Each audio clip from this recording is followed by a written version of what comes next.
మన తండ్రి అయిన యేసుక్రీస్తు ప్రభువారి నామమున మీ అందరికీ నా వందనాలు తెలియజేసుకుంటున్నాను.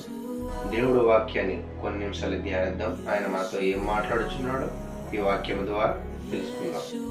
హెబ్రీయులకు రాసిన పత్రిక 10వ అధ్యాయము 23వ వచనంలో దేవుడు ఇలా మాట్లాడుచున్నాడు.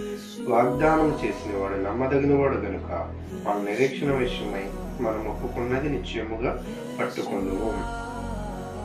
దేవాది దేవుడు అబ్రహామునకు శారాను గర్భఫలము లేని సమయాన మృతతుల్యమైన సారా గర్భమును దేవుడు దీవించి ఆశీర్వదించి వాగ్దానము చేసిన వాడు. తన యొక్క మృతతుల్యమైన సమయంలో తన వయస్సు కూడా మితిమించి ఉన్నది. అలాంటి సమయంలో దేవుడు వాగ్దానము చేసి తన ద్వారా కుమారుని పుట్టిస్తానని దేవుడు సెలవిచ్చినాడు. అట్టి రీతిగానే తన యొక్క వృద్ధ సమయంలో కూడా దేవుడు ఇస్సాకును పుట్టించి ఆయన యొక్క గొప్పతనం ఏంటో తెలియజేసి ఉన్నాడు. కాబట్టి ఈ కొద్ది మాటలు దేవుడు మనతో మాట్లాడుచుండగా